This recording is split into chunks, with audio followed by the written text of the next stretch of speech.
Good morning. This is your TDT News Update. I'm Carrie Roberts. Making the news at this time. Minister of Energy and Energy Industries, Dr. Rudal Munilal, says the government is optimistic that a definitive roadmap for the restart of the Point-A-Pay refinery will be in place by the end of 2026. Speaking with TDT News at the Mature Basin Energy Symposium on Wednesday, the minister stressed that efforts to restart the Point-A-Pay refinery would proceed cautiously, with thorough legal, financial, and operational due diligence required before any decisions are finalized to ensure the project's long-term success. We are confident that by year end, we will have a clear flight plan for the refinery, and we have done the groundwork, we have done the homework, we have done the lab work. So it is a question now of going through all the legal, transparent, fair processes, because we operate within a legal framework. And I don't want a situation where we rush and then we breach the law, or we rush and then, the agencies in Trinidad and Tobago put a red light in front of us. Dr. Munilal confirmed that government has received strong interest, not only from international energy firms, but also from local investors. We have had interest in operating, we have had interest in maintenance, we have had domestic interests as well in the sector. We are now on our way to putting a commercial and legal framework in place so that we can identify an investing consortium of some kind that may include domestic investment as well and foreign investment. This pointed to successful refinery restart projects in countries including Nigeria and Ghana.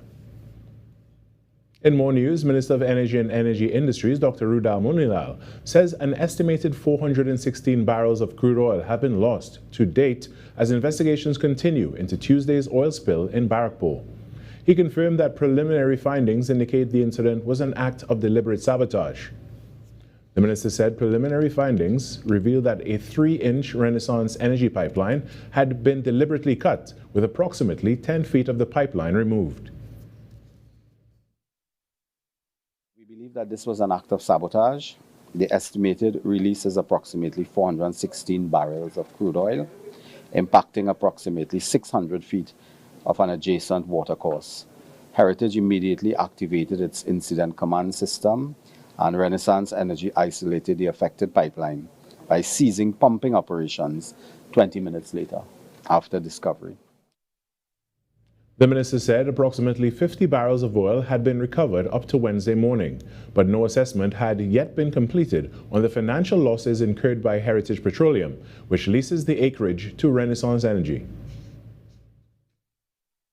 It may not be coincidental that as we speak increasingly about increasing oil production, we are being faced by acts of sabotage.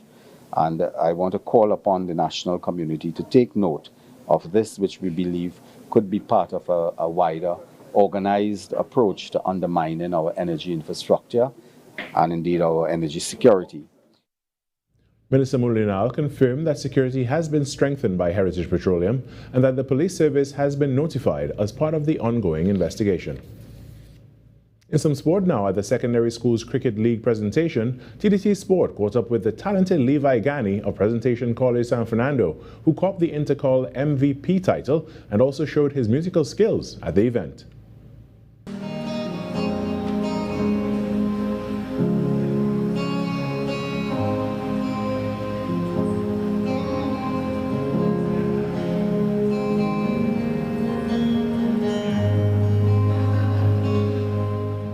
I recall we started training back in October as of 2025. Started training, so the gelling and the bonding was there.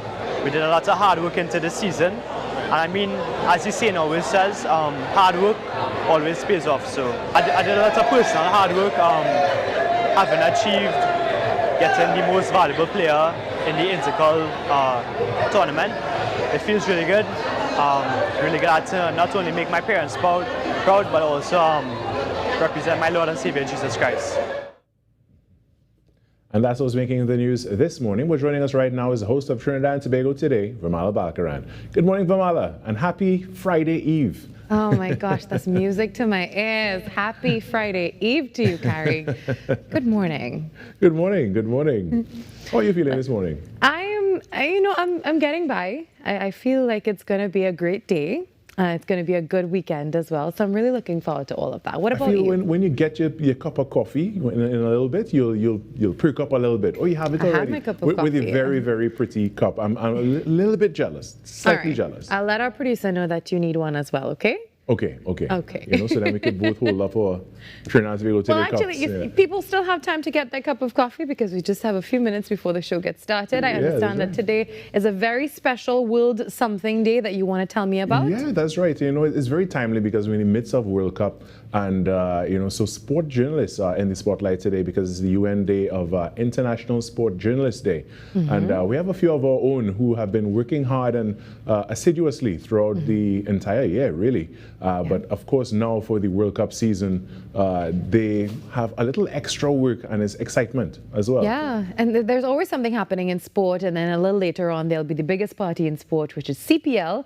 So, right. Yeah, that's a lot of action. And truly, I don't think I have it in me to be a sport journalist at all. It's a lot going on there, but also I don't that's really... right. So you want to, as we say in our Trini parlance, big up. You want to big up Nasira, Adrian Lazar, Wayne Cunningham. Mariah did sport for some time as well before starting with us here at TDT. So she would also be a sport journalist. Yeah, and today is also World UFO Day. So it's a chance for us to gather and look at unidentified flying objects, whatever those things may be, when you live in Trinidad. Yeah, I have not seen any to date or had any verified things. So, you could find anything on the internet.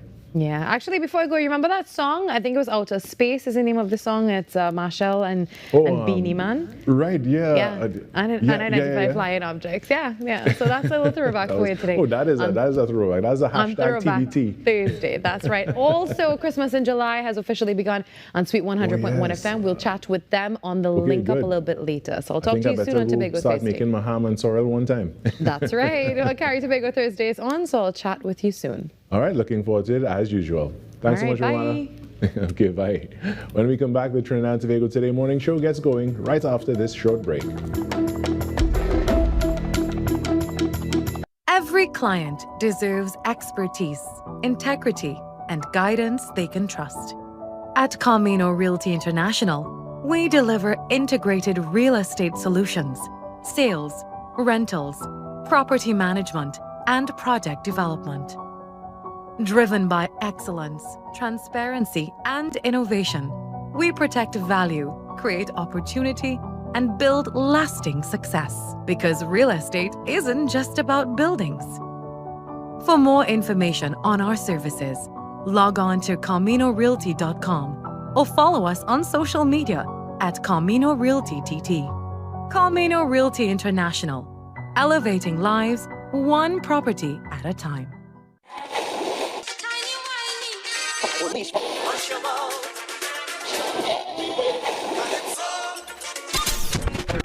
Since 1972, one sound has been living in the heart of Trinidad and Tobago, the longest running radio station in the nation. We're your holiday soundtrack, whether it's on your day off, long drives, or house lives. We are always sweet. This is music with meaning, music with memories. Music that feels like home. And it's not just the songs, it's the voices you trust, personalities you've grown with. Laughter that sounds familiar. This isn't just radio, it's tradition. It's memories. It's part of who we are. Sweet 100.1 FM, the rhythm of our identity, part of your family. Always 100, guide you on your way. Sweet 100, sweet 100. Wait, Grandma, is this your recipe book? Wait, this is like the holy grail of your family, right? Why don't you ladies make the ginger snaps? People seem to really like them. We need to have a fundraising event to raise some money for the children's clinic. Just think about all those kiddies at the clinic.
Thursday, 2nd July 2026. The time now, it is 6:10 a.m. Good morning, Trinidad and Tobago and the world.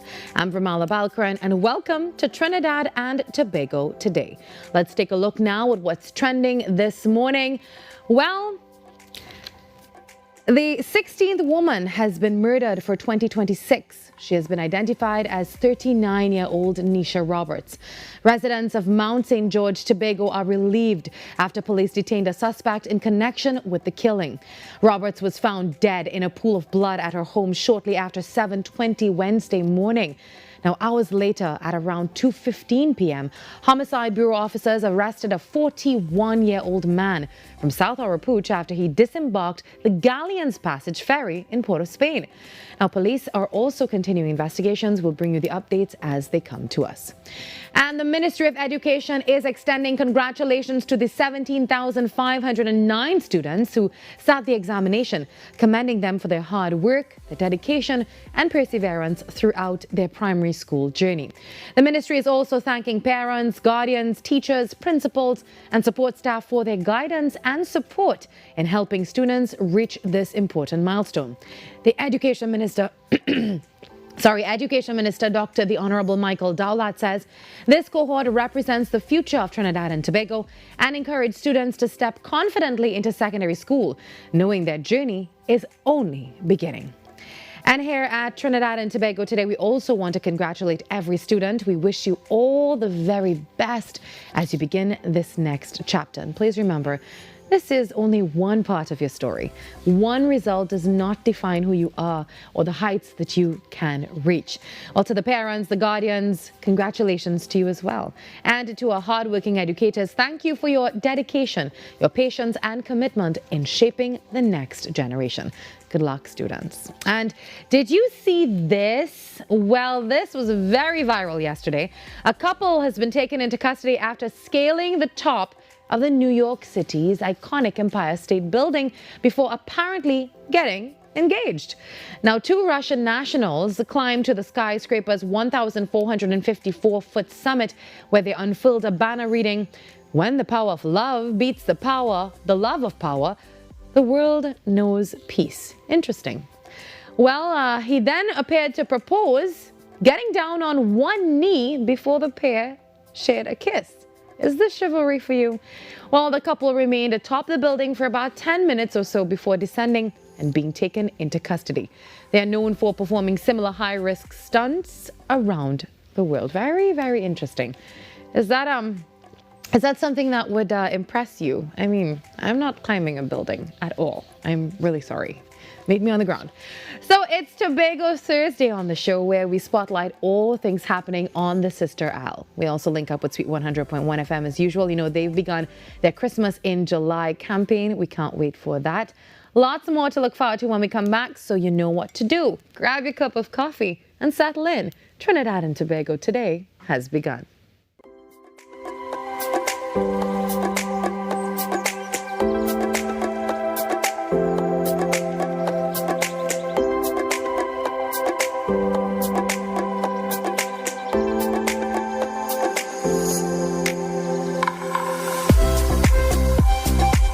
Parents looking for the ultimate summer experience for your children? This July, give them the perfect blend of academic excellence and creative expression right here in Tacarigua. Let their creativity soar at our Kids Summer Music Camp. From the sweet sounds of the steel pan to an exciting final ensemble, we keep your children engaged from 9 a.m. to 3 p.m.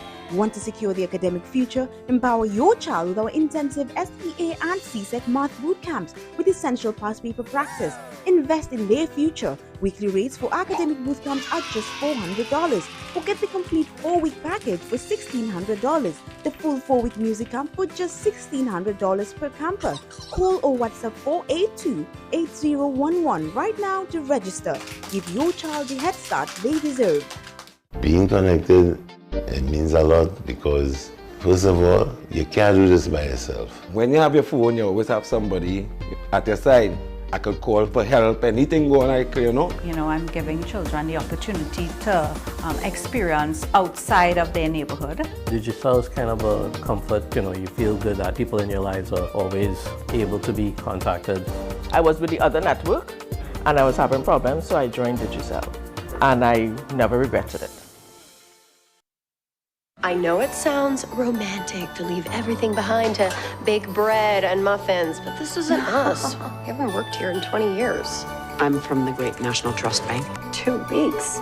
That gives you until the 24th. But I mean, it's Christmas Eve. Have you thought about entering the Grand Prix? The what? This isn't just some game for bored housewives. This is baking, and you're rolling with the big boys now. We got a contest to win. Yeah, we do. Your news anytime, anywhere. Join us nightly at 7. TTT News. Committed, accurate, relevant. Why is Talk City 91.1 FM the leading talk station in Trinidad and Tobago? Because nobody delivers conversations like we do. Start your mornings with Ground Report. Andy Pitbull Williams, Lennox Smith, and Nigel Snipes setting the agenda from 6 to 9 a.m. Then it's Off the Record with Stefan Reese and Mr. X, Fearless Talk, and the issues everybody's discussing. Stay connected with Sharon. Take it front with Officer Shabadi. Go beyond limits with Roland Stewart. Drive home with Heavy Duty and David Welch on Under the Radar. And wrap up your day with Kingsley and OB on The Wrap Up. Real talk, real people, real Trinidad and Tobago. Listen live on Talk City 91.1 FM and follow us on social media, Facebook, Instagram, and YouTube. Talk City 91.1 FM, the #1 talk station in Trinidad and Tobago. What if possibility was only the beginning? Welcome to Limitless, a journey where ideas become action and action becomes impact. From breaking barriers and challenging misconceptions to designing with dignity and driving innovation with heart. This series explores how inclusion is moving from concept to community in Trinidad and Tobago. Across each episode, we meet the change makers and everyday leaders turning challenges into opportunity, building real solutions that change real lives, from possibility to impact. This is Limitless.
Welcome back to Trinidad and Tobago today on TTT. We hope that you're having a great morning. Thank you for being here. If you're streaming us live on Facebook or YouTube, a special good morning to you.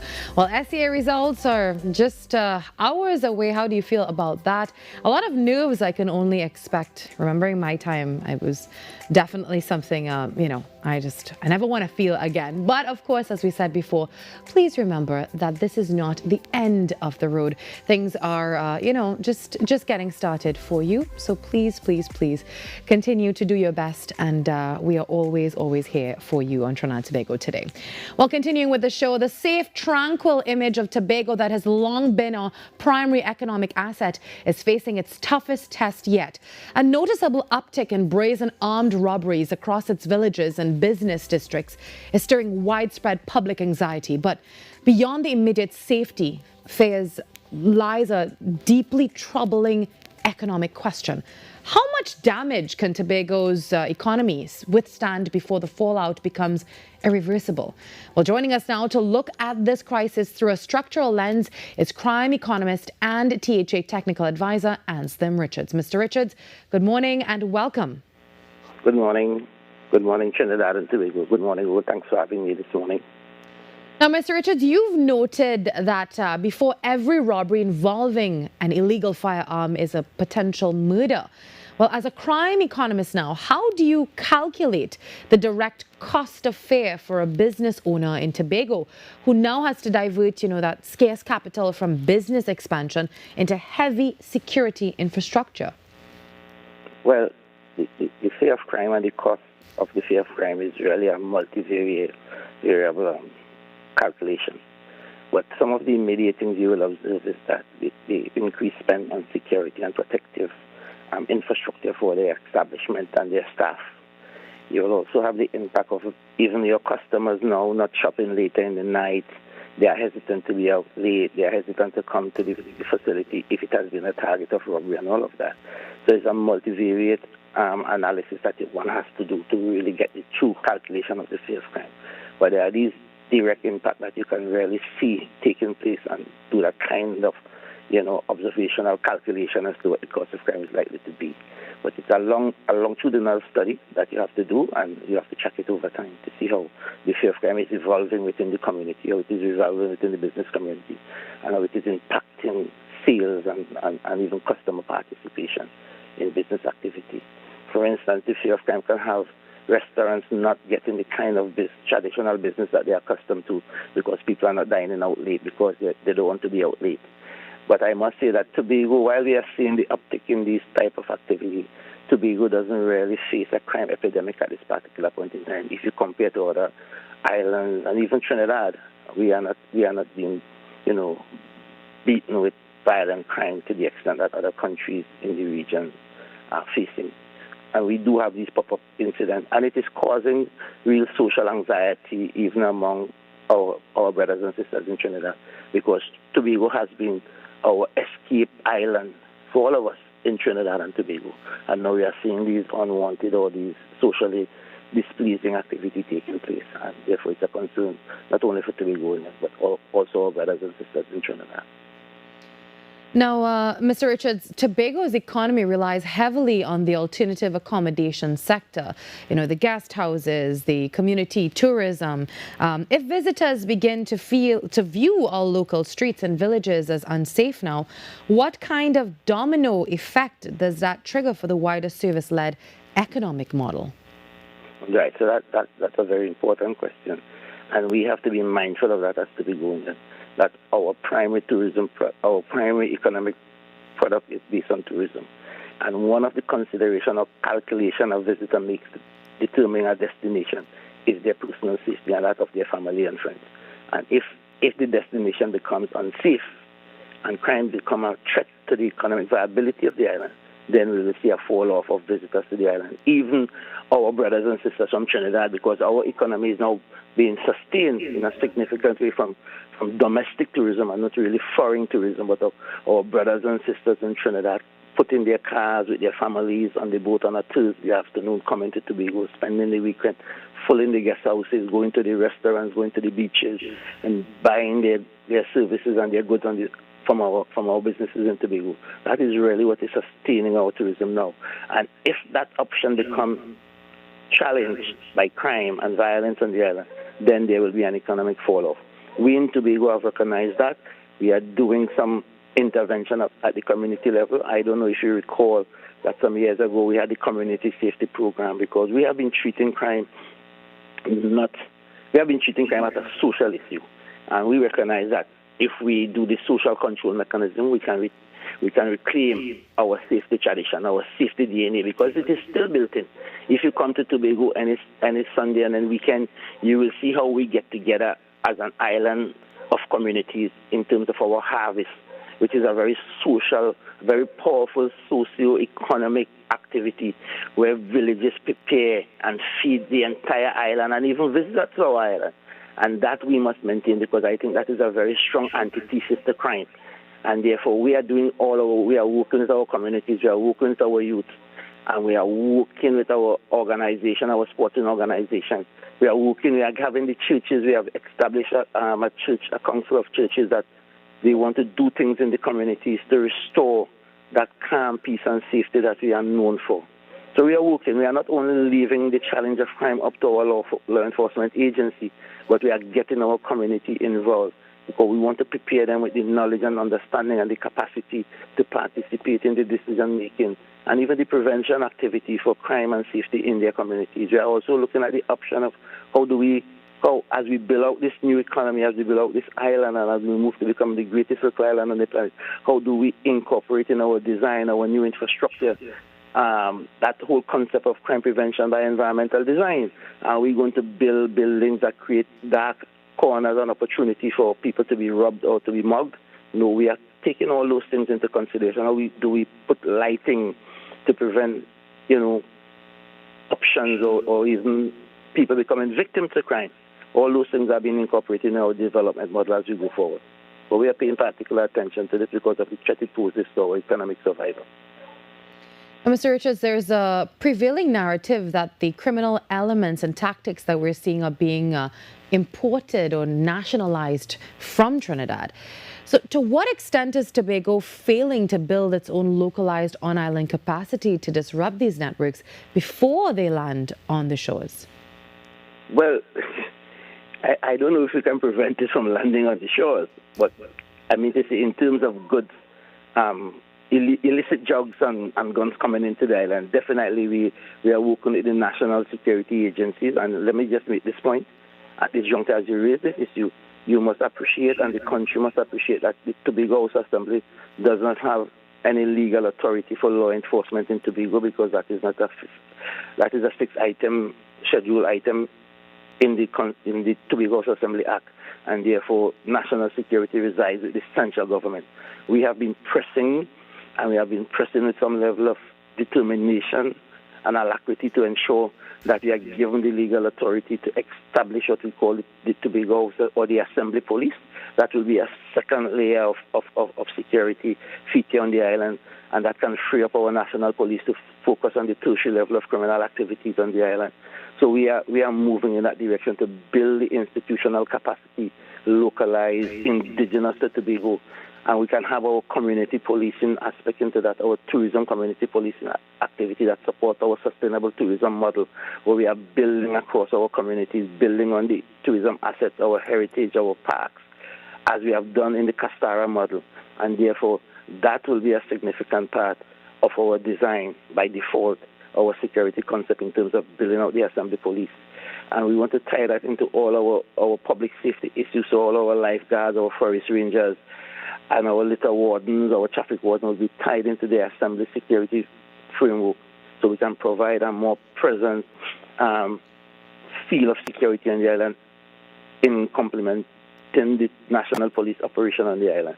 We have been providing security service support, to the national police, because we recognize that we cannot, while we don't have direct legal responsibility for national security, we cannot mortgage the safety of the island and its population and its business.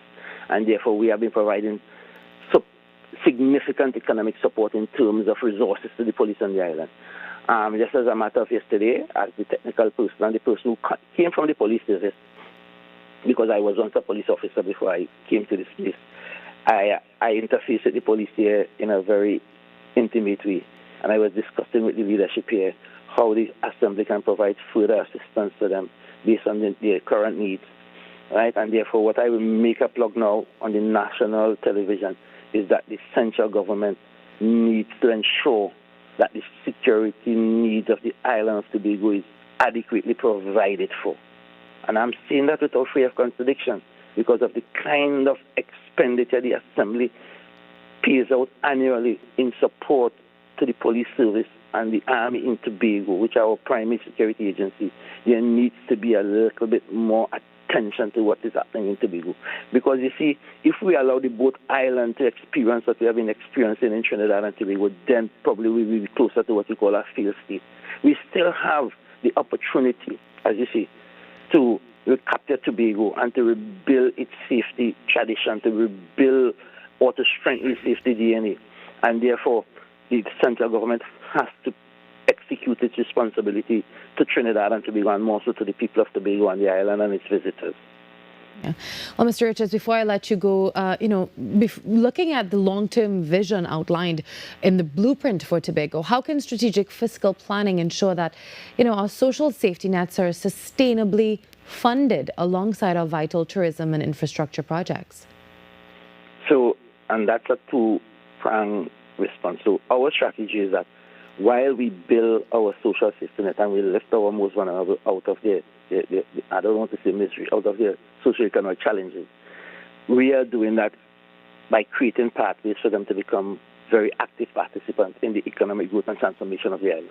So they no longer have to be maintained by transfers, subsidies and transfers from the central government first, but they will be moved over time because we want to equip them with the skills as we move them into the full participation of economic and social transformation. We want to equip them with the skills. For instance, the Chief Secretary have just given a mandate for each special purpose company of the Tobago Assembly and each division to employ at least 2 differently able persons in their employ. That is one of the strategies. So they will come into the workforce. They will start earning, creating skills, and they will be moved off the social safety net and become part of the productive sector. So that's the strategy. It's two-pronged. We recognize that there are some persons that we will have to be supporting because of their unique circumstances, and there are those who we can equip with the skills and give them a pathway to sustainable employment.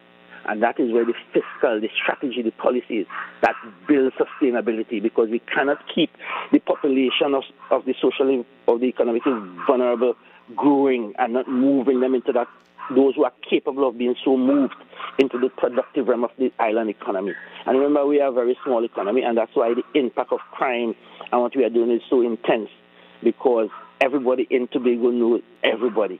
And therefore, when a crime happens, you can identify almost directly the impact of that crime, especially a murder, because you will know that person because of the same event I spoke of earlier, our annual harvest. In Tobago, every village has a harvest every year where we prepare food and a feast.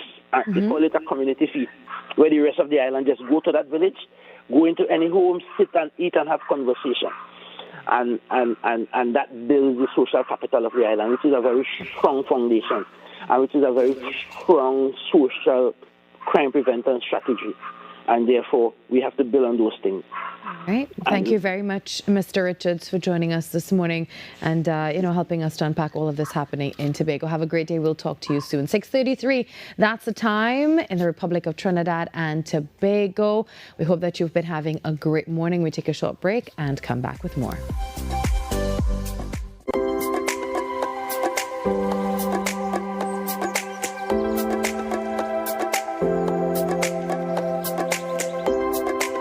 Every client deserves expertise, integrity, and guidance they can trust. At Camino Realty International, we deliver integrated real estate solutions, sales, rentals, property management, and project development. Driven by excellence, transparency, and innovation, we protect value, create opportunity, and build lasting success, because real estate isn't just about buildings. For more information on our services, log on to CaminoRealty.com or follow us on social media at Camino Realty TT. Camino Realty International, elevating lives one property at a time. Wait, Grandma, is this your recipe book? Wait, this is like the holy grail of your family, right? Why don't you ladies make the ginger snaps? People seem to really like them. We need to have a fundraising event to raise some money for the children's clinic. Just think about all those kiddies at the clinic.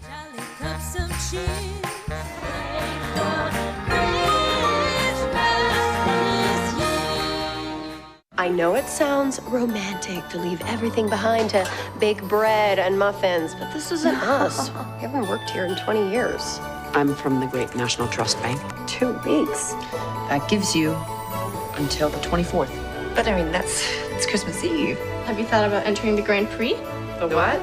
This isn't just some game for bored housewives. This is baking, and you're rolling with the big boys now. We got a contest to win. Yeah, we do. When it matters, we're there, reporting the news as it happens, because your world can't wait. TTT News, nightly at 7. TTT News, committed, accurate, relevant. Coming up, hot plates, cold drinks, and chilled vibes were the order of the month in Antigua and Barbuda. Top chefs, tasty menus, influencers, and foodies. The boxes were ticked, kitchens buzzing, and grills fired up. It's the one and only Antigua and Barbuda Culinary Month. It's Caribbean Passport TV on TTT. Resilient, brave, worthy. 12 majestic women. 12 majestic journeys.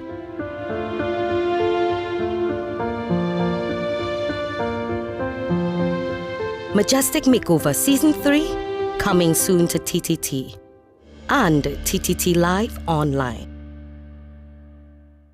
Majestic Makeover Season 3 is powered by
As they say, talk done. Predictions made and the final is coming.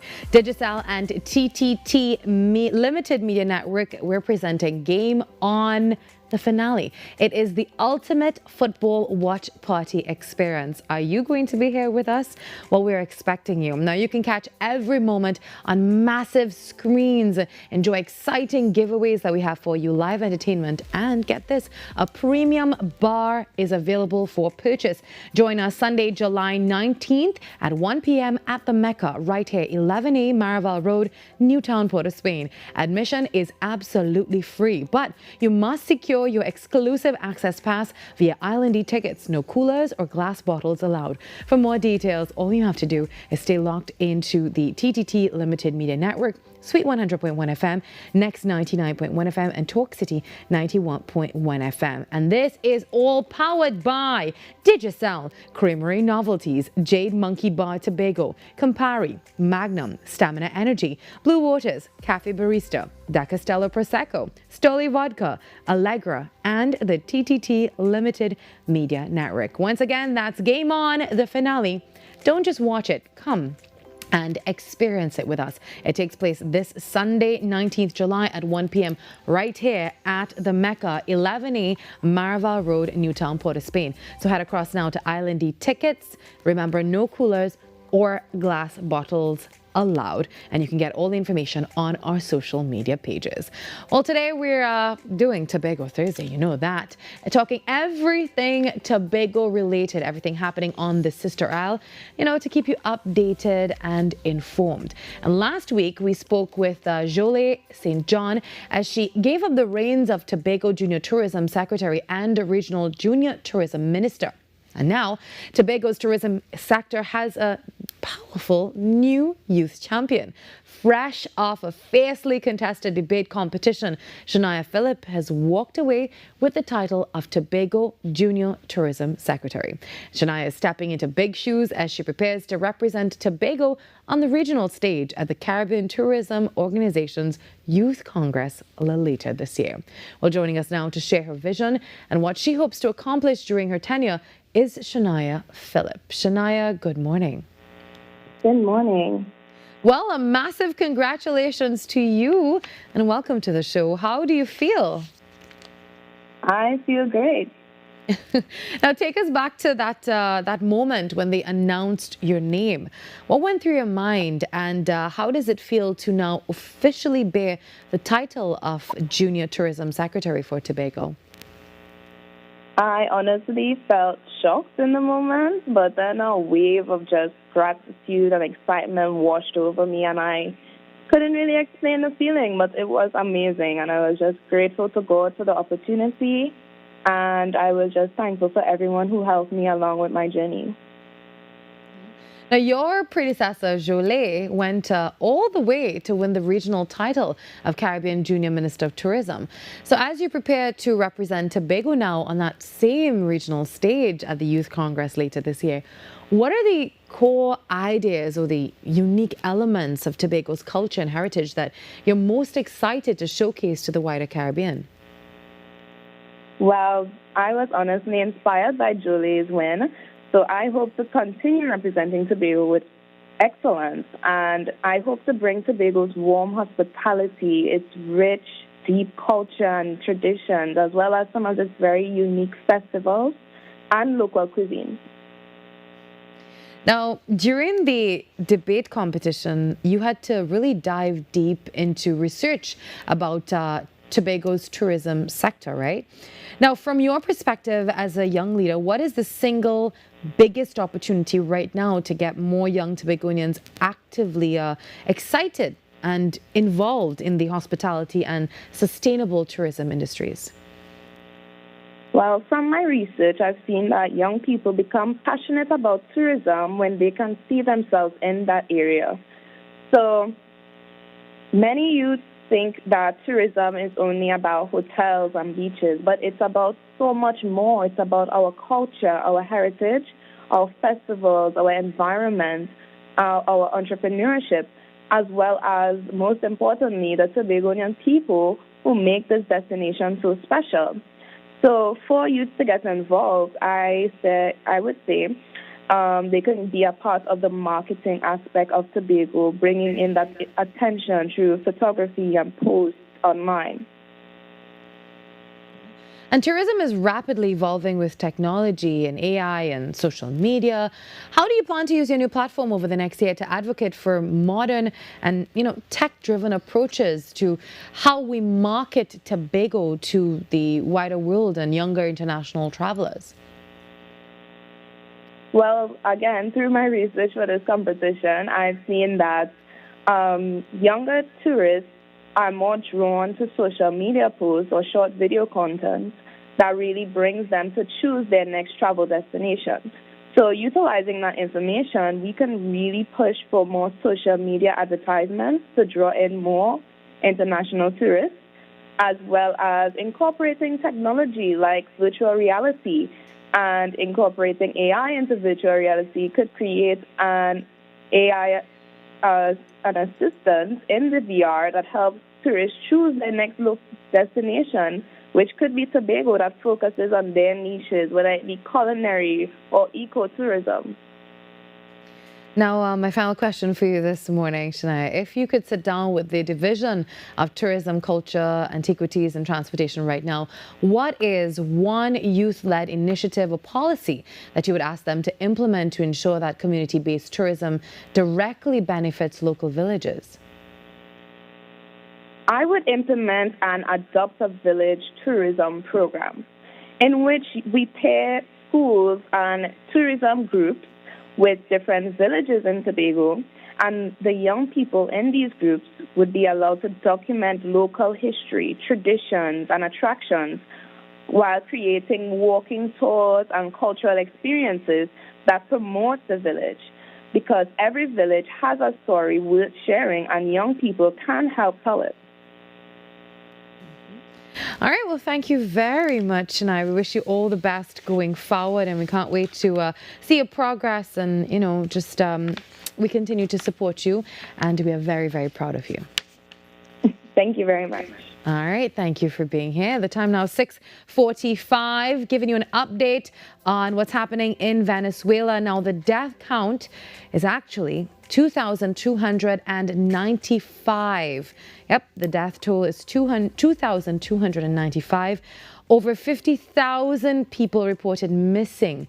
And this is following the twin earthquakes last week in Venezuela. So this means that a lot of rescue and search operations as well have been affected because of the aftershocks. Yesterday, we spoke with Ignacio, who is I keep saying Tobago for some reason, in Venezuela, and he gave us an update on what's happening on the ground. You can head back to TTT Live online to view that, and we check in with him maybe a little bit later on, maybe tomorrow perhaps.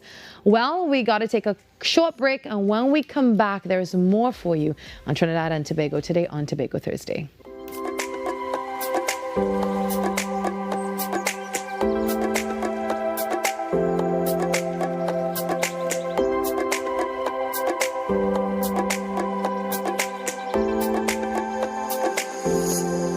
Being connected, it means a lot because, first of all, you can't do this by yourself. When you have your phone, you always have somebody at your side. I could call for help, anything going like, You know, I'm giving children the opportunity to experience outside of their neighborhood. Digital is kind of a comfort, you feel good that people in your lives are always able to be contacted. I was with the other network and I was having problems, so I joined Digicel, and I never regretted it. Rivalries, predictions, and bragging rights. Who are you backing? Who's already making excuses? And who do you think will lift the trophy? Join hosts Mariah Ramharak and Nasira Mohammed live on The Final VAR, Thursdays at 8:30 p.m. as they discuss every controversy, every goal, and review every match from football's biggest stage, along with a panel of guests. The Final VAR, where the debate is as exciting as the game. Watch exclusively on TTT and stream on TTT Live online. What if possibility was only the beginning? Welcome to Limitless, a journey where ideas become action and action becomes impact. From breaking barriers and challenging misconceptions to designing with dignity and driving innovation with heart. This series explores how inclusion is moving from concept to community in Trinidad and Tobago. Across each episode, we meet the change makers and everyday leaders turning challenges into opportunity, building real solutions that change real lives, from possibility to impact. This is Limitless.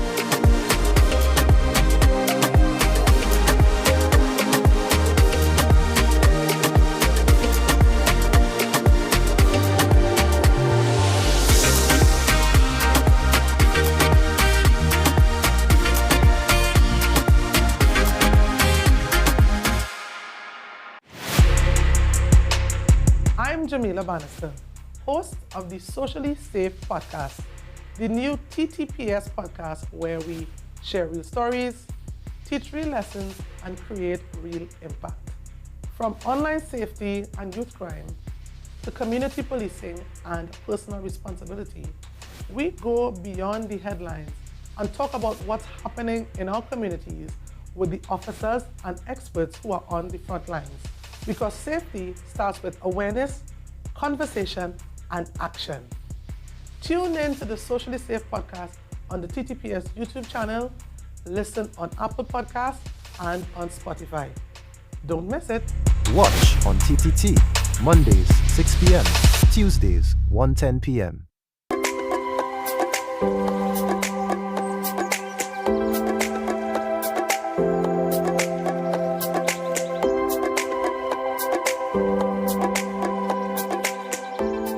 History has been made for civic leadership in Tobago for the very first time. Well, a Tobagonian is, has been elected to serve as the second vice district governor for the Lions Club International, marking the third highest command within one of the world's largest global volunteer service organizations. Now, stepping into this historic leadership tier is a career public servant, accomplished educator, and dedicated community advocate whose name is well known to many on the island. Joining us to discuss what this historic appointment means for Tobago's global visibility, the shifting landscapes of humanitarian aid, and her vision for elevating local community service is Lion Claire Davidson Williams. Mrs. Davidson Williams, a historic congratulations to you and a very warm welcome to the show. Good morning, and thank you for having me. Good morning to the viewing audience. Now, once again, congratulations on making history. Now, for the very first time, Tobago, holds the seat of second vice district governor within Lions Club International. So when you look at the scale of this organization, spanning over 1.4 million members globally, what does this historic breakthrough mean for the representation and voice of Tobago on the international civic stage? Now, allow me to put it into context. It's not the third highest within the Lions Club International Forum, but more or less our District 60A. Now, the Caribbean is considered multiple District 60 in the scheme of Lions Club International, and it's divided into two districts, 60A and 60B. 60A has territories for Suriname, Guyana, and Trinidad and Tobago. The rest of the Caribbean is considered 60B. So I am elected the third highest in the leadership line for District 60A within Lions Club International. So not overall globally, Lions International. Right now, we have international conference going on in Hong Kong, and there they would now be electing the new international president and the directors, etc. But within our local space, our elections usually take place in May so that the appointments happen during the international convention. But it is certainly a notable appointment for Tobago. This is the first time somebody from the Tobago Club has risen to this level. And that means we're 1 in 23 chances to be elected to this position. So it really will highlight Tobago and give Tobago greater visibility within our region and even internationally, because our projects, our initiatives, our interactions, we must report all these to Lions International. So it will bring some visibility, and I'm happy to do that. Now, given your extensive professional background as a public officer as well, and an educator and a former administrator with the THA, how do you plan now to leverage the deep institutional expertise to really enhance the operational efficiency and the fundraising capacity and all of that structural reach of the Lions Club across the district? Interestingly, you say that, because for this year, our district governor, she is from Guyana this year. She is Lion Blossom Manboa Samuel. She has assigned me the position of leadership. So I have the opportunity to certainly tap into all those leadership skills that I have used over the years to enhance our district. Now, in terms of our structure, we have a global leadership team who create training programs, development, all initiatives in order to build capacity within our district. And leading that committee the Global Action Team will certainly benefit from all that wealth of experience, those leadership skills coming together from the public service and those training skills.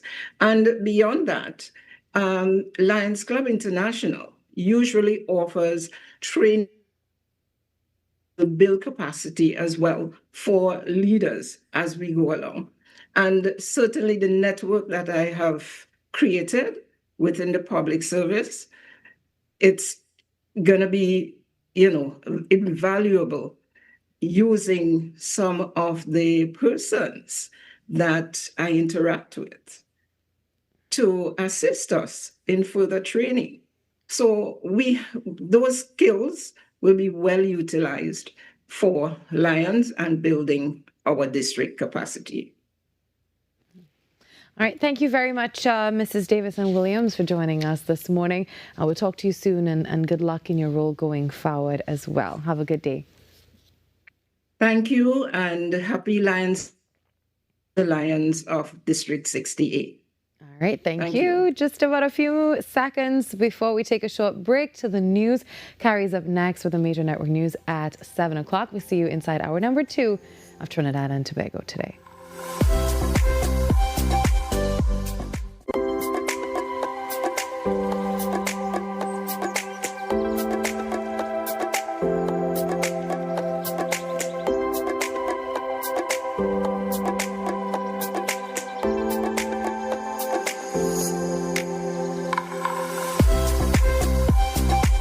Every client deserves expertise, integrity, and guidance they can trust. At Camino Realty International, we deliver integrated real estate solutions, sales, rentals, property management, and project development. Driven by excellence, transparency, and innovation, we protect value, create opportunity, and build lasting success, because real estate isn't just about buildings. For more information on our services, log on to CaminoRealty.com or follow us on social media at Camino Realty TT. Camino Realty International, elevating lives one property at a time. Why is Talk City 91.1 FM the leading talk station in Trinidad and Tobago? Because nobody delivers conversations like we do. Start your mornings with Ground Report. Andy Pitbull Williams, Lennox Smith, and Nigel Snipes setting the agenda from 6 to 9 a.m. Then it's Off the Record with Stefan Reese and Mr. X, Fearless Talk, and the issues everybody's discussing. Stay connected with Sharon. Take it front with Officer Shabadi. Go beyond limits with Roland Stewart. Drive home with Heavy Duty and David Welch on Under the Radar. And wrap up your day with Kingsley and OB on The Wrap Up. Real talk, real people, real Trinidad and Tobago. Listen live on Talk City 91.1 FM and follow us on social media, Facebook, Instagram, and YouTube. Talk City 91.1 FM, the #1 talk station in Trinidad and Tobago. Wait, Grandma, is this your recipe book? Wait, this is like the holy grail of your family, right? Why don't you ladies make the ginger snaps? People seem to really like them. We need to have a fundraising event to raise some money for the children's clinic. Just think about all those kiddies at the clinic.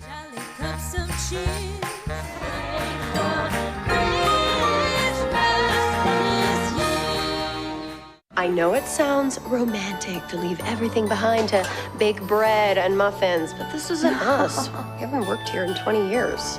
I'm from the Great National Trust Bank. 2 weeks. That gives you until the 24th. But I mean, it's Christmas Eve. Have you thought about entering the Grand Prix? The what? This isn't just some game for bored housewives. This is baking, and you're rolling with the big boys now. We got a contest to win. Yeah, we do. When it matters, we're there, reporting the news as it happens, because your world can't wait.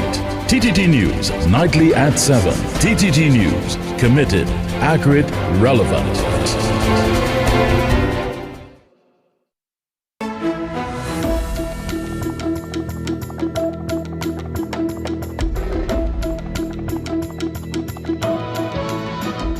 Good morning. This is your TTT News Update. I'm Carrie Roberts. Making the news at this time. The Trinidad and Tobago Police Service says intelligence-led operations, enhanced technological resources, and the use of preventative detention orders have played a key role in dismantling 5 gangs operating within the Northern Division. Speaking on Wednesday, the TTPS reported that the number of active gangs in the division had declined from 16 to 11 over the past year. Of some of the various strategies that have been implemented, a reduction in that, and also a reduction in the number of active gangs that have been existing in the Northern Division based on intelligence. And I'm saying that because our intelligence is showing, while previously there may have been about 16 recorded, we now have about 11. Senior Superintendent of the Northern Division, Sherman Maynard Wilson, highlighted the role of community engagement in the division's crime-fighting efforts. I can say this to you. The presence of the police is one thing, but I also talk about the initiative that we implemented there and the relationship that has been developed over a period of time. And I can't overemphasize that. Because of what is happening now, persons are willing to communicate with the police and to share information. She is encouraging citizens to continue working closely with the police service by sharing information that can assist in the ongoing effort to dismantle criminal networks. In other news, officials of the Ministry of Works and Infrastructure have raised concerns about the risk quarries pose to both public safety and critical infrastructure. The matter was highlighted during Wednesday's meeting of the Parliamentary Joint Select Committee on Land and Physical Infrastructure, where discussions focus on the potential impact of quarrying activities on roads, utilities, and surrounding communities. Chief Technical Officer at the Ministry of Works and Infrastructure, Mark Cooper, highlighted the significant damage caused by overloaded trucks, noting that the strain they place on road networks results in millions of dollars in repair costs.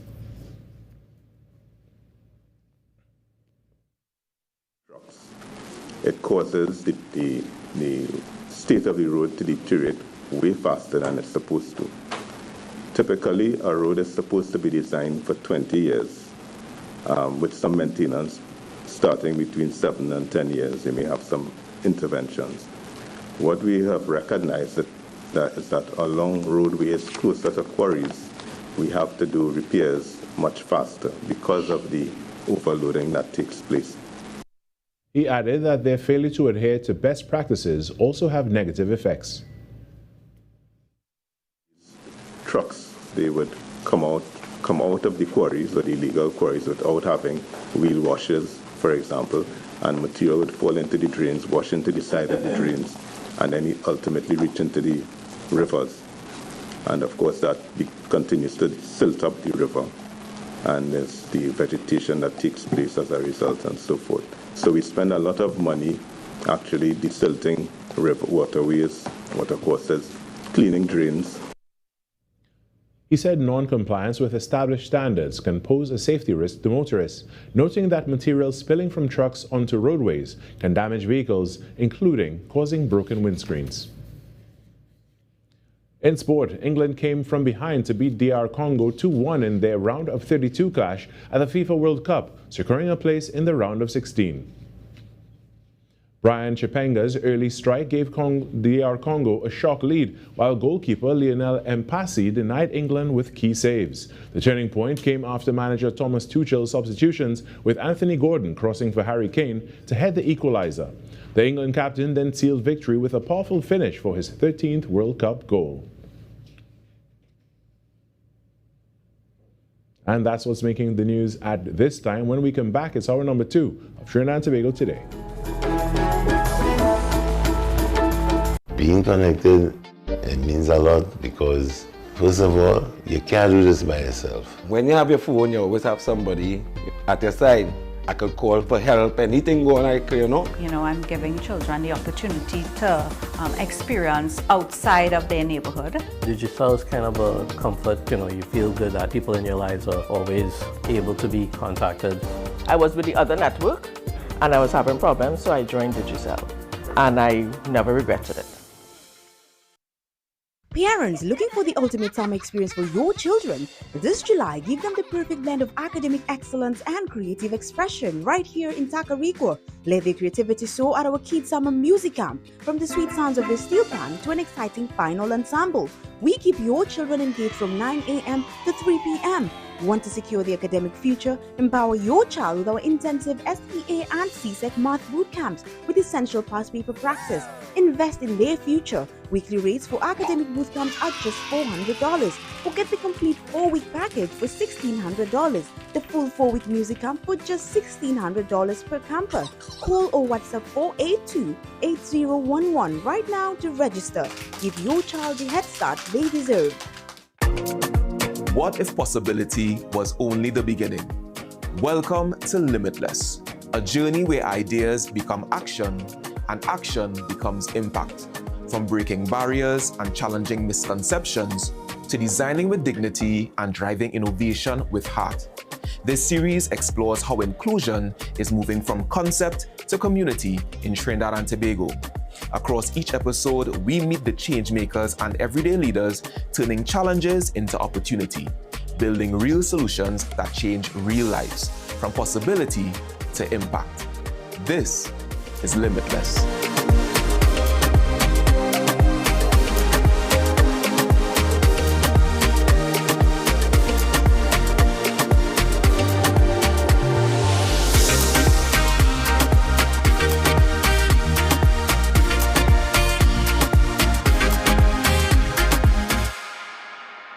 Unleash your imagination with TTT's terrific Toon Time.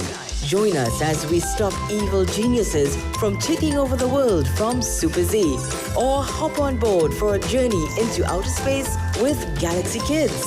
Be a part of our quest to save the forests alongside our robot pals from Bugs Bot Ignition, or let's go exploring with Duda and Dada. Catch terrific Toon Time weekdays at 4:15 p.m. and Saturdays from 9 a.m. It's fun-filled adventure with terrific Toon Time right here on TTT.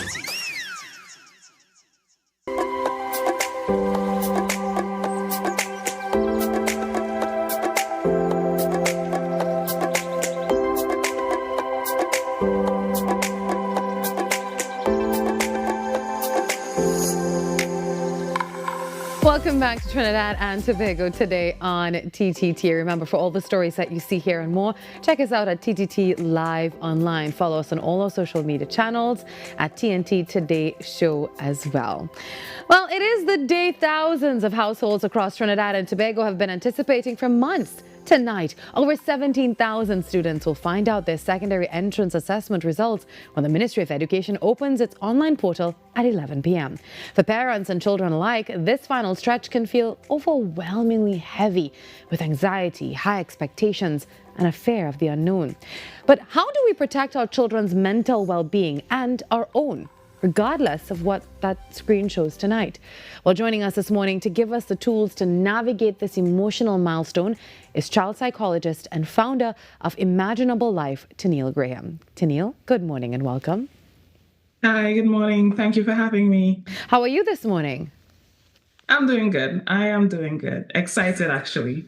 Yeah, results night. I can only imagine how nervous some parents are, especially the students, but they've done their best and we have to remind them of that. So Tennille, we are hours away from all these results dropping online, which means that today is arguably the peak hours for nervous tension. So for parents across Trinidad and Tobago who probably, just pacing up and down or projecting their own stress onto their children this morning, what is your immediate advice on how to de-escalate the household's energy today? Right. So as you rightfully said, today is just peak anxiety right throughout the nation. So many students sat SEA and just waiting for that results to just come out. My first piece of advice is for the parents just to regulate themselves. Please remember that children are incredibly sensitive to the emotional environment that surrounds them. So if you're pacing up and down and you're nervous and all you're talking about is the exam and the results and you better pass with this school and so on and so forth, all you're doing is increasing the anxiety in the children. So I'm just going to ask parents today to just try to have today as normal as possible. If it is that you listen music in the morning, you have breakfast together, try to stay away from the topic of, SEA and the results. If you are going to talk about it, try to keep it as neutral and reassuring them as much as possible. That's the only piece of advice I could give to parents today. Yeah, children are incredibly perceptive and they absorb the unsaid anxiety of the adults around them. So if a standard 5 student is expressing physical signs of stress, maybe they woke up this morning with a nervous stomach, they have trouble sleeping, or they're becoming unusually quiet, how can a parent validate those fears without making the exam seem bigger than it is? Right. So, like you just gave all the classic symptoms of anxiousness in children. So being withdrawn, being nervous, can't eat, tummy aches, sleeping, sometimes even irritability. Rather than saying things like, don't worry, you'll be fine, you kind of dismissing their feelings, but, try to sit there with them, try to let them feel that you understand, because a lot of us went through the same things, right? We did SEA before. So if you could try to let them understand that you were there as well, and you get where they're coming from, that will give them a lot more comfort. So validation doesn't excuse or increase anxiety, it just helps children feel understood. Once they felt heard, remind them that the exam is not a reflection of who they are. It's just one simple moment in time, right? That there's so much more to them. They're kind, they're creative, they're resilient, they're hardworking. It is not a reflection of who they are, just a small moment in time. In our society, there's a historical heavy emphasis placed on getting a first choice school. So if a child logs on tonight and they don't see their school name that they hoped for, how do you now advise parents to handle that exact initial reaction, so that the child doesn't interpret it as, well, mommy and daddy think I failed. I am a failure. Right. So you see, those first few moments, those are the crucial moments. Children often look to parents to mirror, how they should feel. So if your parents are anxious, if you, the parents, are anxious or worried or disappointed, then they're going to internalize that and feel like they disappointed the parents, or they will feel anxious as well, things like that. So one of the first things I would advise parents to do, earlier I spoke about regulating yourself, keeping calm, making sure that, everything is okay, creating a stable environment emotionally for the child around you. That is what I want you to do, especially around that time when you're looking at the results. You might not always get what you want, Sometimes you have expectations to go in for school A and you end up going to school B, or so on and so forth. But just try to again, do that validation where you say, you did your best, I'm so proud of you, you worked really hard. And again, remind them this is just one moment in time. It does not define who they are. Now, on the flip side, I think we also need to talk about managing the expectations of high achievers. So if a child gets their top choice but is already feeling the immense pressure of maintaining that perfect student status at the secondary level, how do we now shift the praise away from the institution and toward their personal growth? Right. So while it's always wonderful to celebrate certain accomplishments and achievements, like they wanted to go to school A and they got through with school A, you don't want to put too much emphasis on you did, not just that you did well. You want to remind them of who they are, because then there's a pressure to always or continuously excel, otherwise they don't get that validation from their parents. So if you continue to point to your child that regardless of what, you are loved, regardless of the results, I know you're a hard worker, I know that you are determined, and that you show consistency, you shift you shift from the accomplishment to the character, and that's what we're trying to focus on. So you want them to continuously work hard, of course, naturally, but you also want to remind them of who they are and that they are more than just an exam.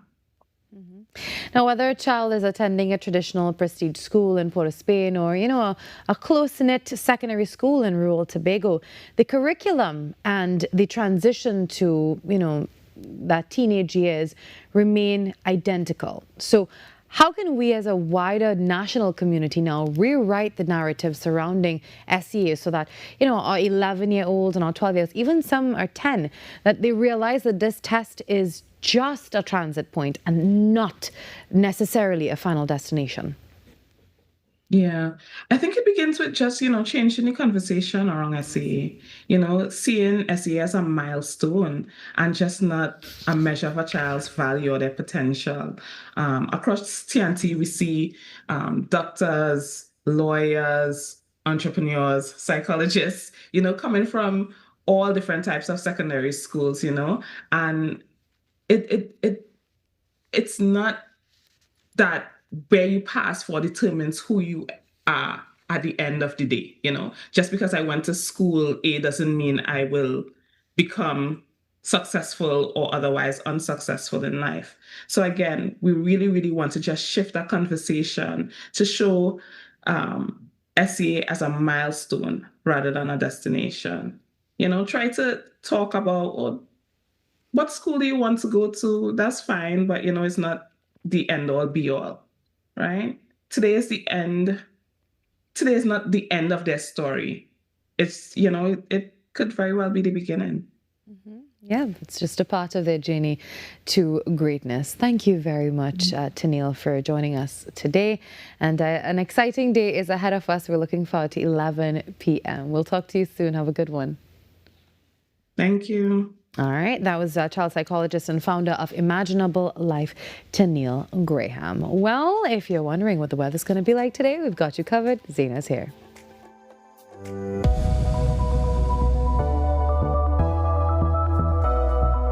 I'm Zena James with your weather update. According to the Met Office, Thursday is forecast to be a wet day, so expect increasing moisture to produce partly cloudy to cloudy skies, along with periods of showers and rain. There's also a medium chance for thunderstorms, particularly across the eastern areas of Trinidad. During heavier showers, gusty winds and localized street or flash flooding remain possible. Across the seas, conditions will remain moderate, with wave heights near 2 meters in open waters and around 1 meter in sheltered areas, where passing showers could create occasionally choppy conditions. And although spring tides come to an end, caution is still advised nearshore and offshore.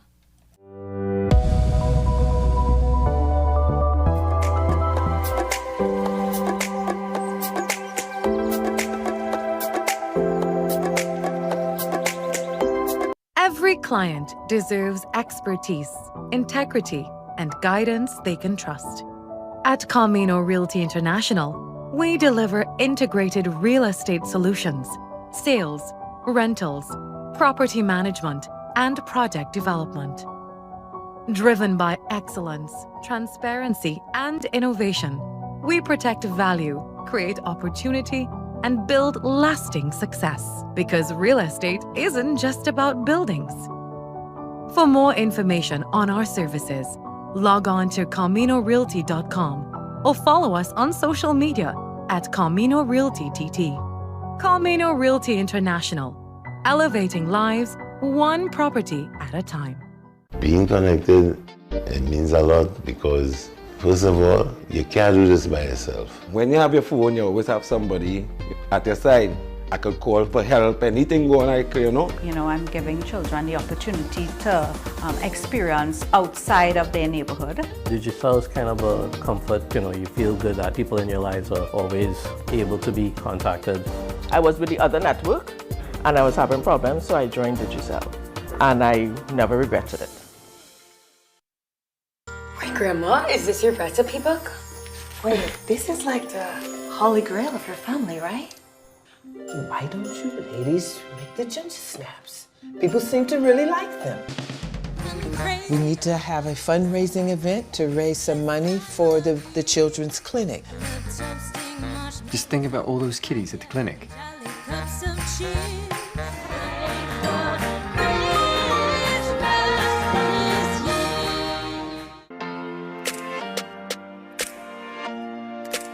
Hi everybody, I am Leah. And I'm Dion. And we are The Duncans. Listen, we're here to tell you about a project the Lord has given to us called the Marriage Confessional. It is geared toward married couples, those that are on the road to marriage, and those that want to get married one day. So join us on TTT and on Facebook and YouTube at TTT Live Online. The Marriage Confessional, only on TTT.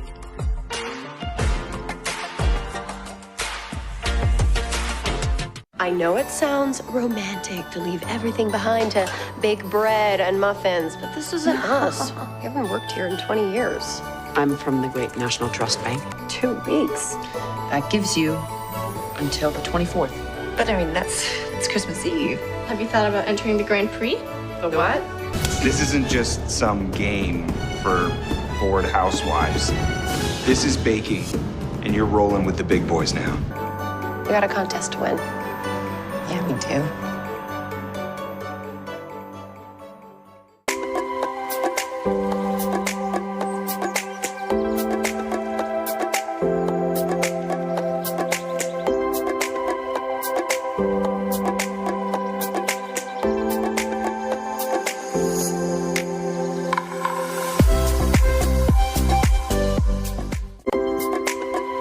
Done. Predictions made. The final is coming.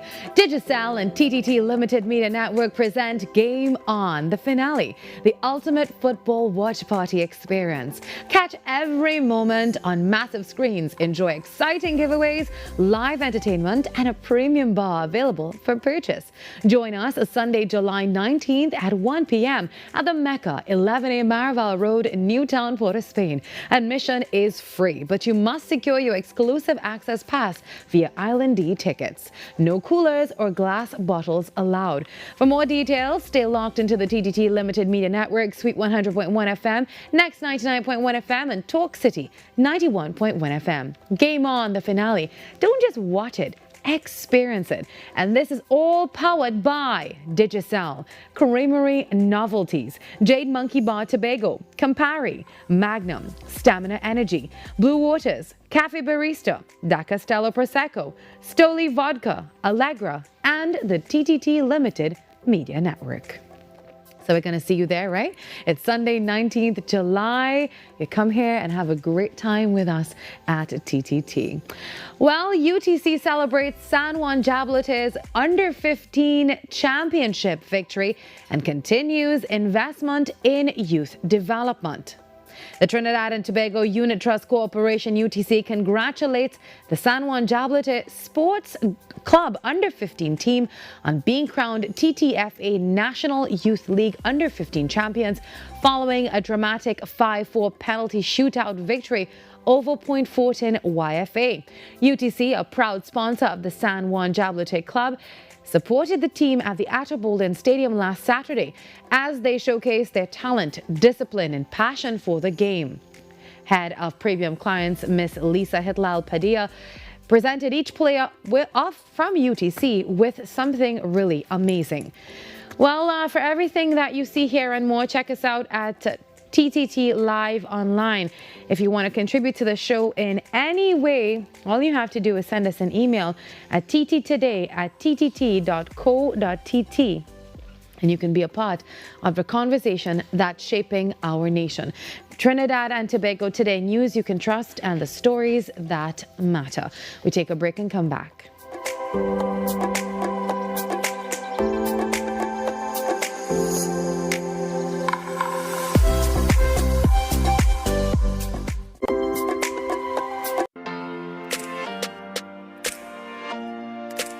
Hi everybody, I am Leah. And I'm Dion. And we are The Duncans.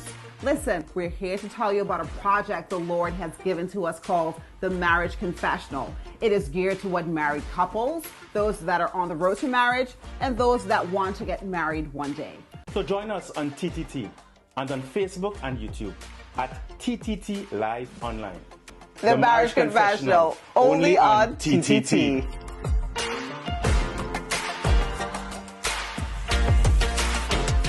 Ever wondered what happens before the lights come on? Before the crowd pours in? Before the magic hits the stage? This is your all-access pass. Sneak Peek with Junior K takes you behind the scenes of the biggest cultural moments and the hottest events across TNT. From the sound checks to the stage setups, from final rehearsals to exclusive interviews. If it's about to be big, we're already there. Catch Sneak Peek airing daily on TTT and relive every moment on all our social media platforms. Sneak Peek with Junior K, where the story starts before the spotlight.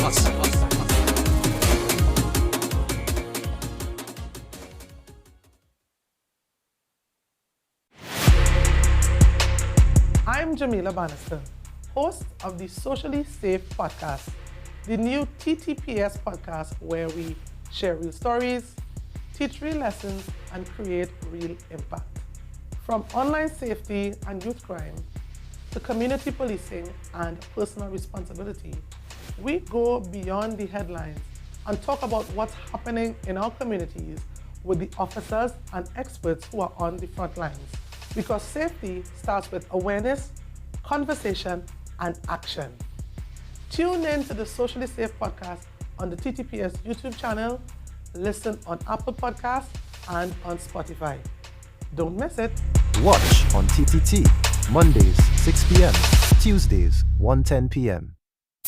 Why is Talk City 91.1 FM the leading talk station in Trinidad and Tobago? Because nobody delivers conversations like we do. Start your mornings with Ground Report. Andy Pitbull Williams, Lennox Smith, and Nigel Snipes setting the agenda from 6 to 9 a.m. Then it's Off the Record with Stefan Reese and Mr. X, Fearless Talk, and the issues everybody's discussing. Stay connected with Sharon. Take it front with Officer Shabadi. Go beyond limits with Roland Stewart. Drive home with Heavy Duty and David Welch on Under the Radar. And wrap up your day with Kingsley and OB on The Wrap Up. Real talk, real people, real Trinidad and Tobago. Listen live on Talk City 91.1 FM and follow us on social media, Facebook, Instagram, and YouTube. Talk City 91.1 FM, the #1 talk station in Trinidad and Tobago.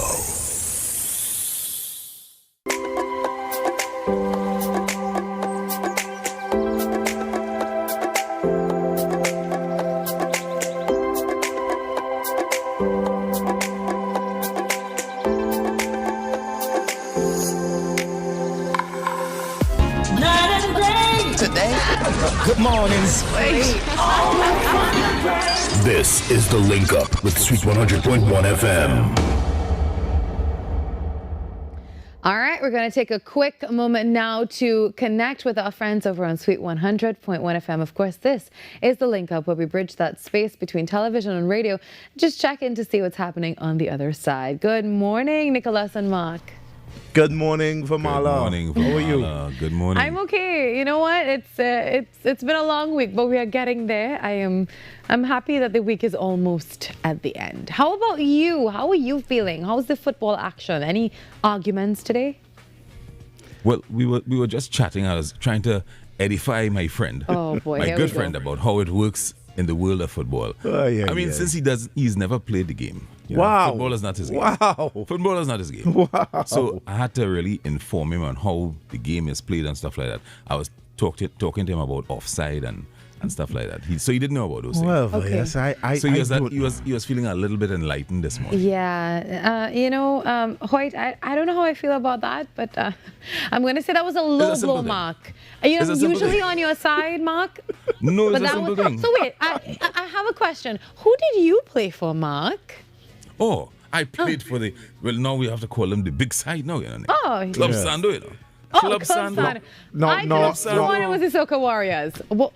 Oh, no, they didn't like South people in those days. Wow. Oh, okay. No, I have nobody to corroborate that story that he played for Club Sando, but we'll just go with that. Right? If I find the files, the archives, the names, and let me corroborate that for you. Give me 2 minutes, and I will come back and I will tell you. But so far, it ain't looking good, Mark. No, I played.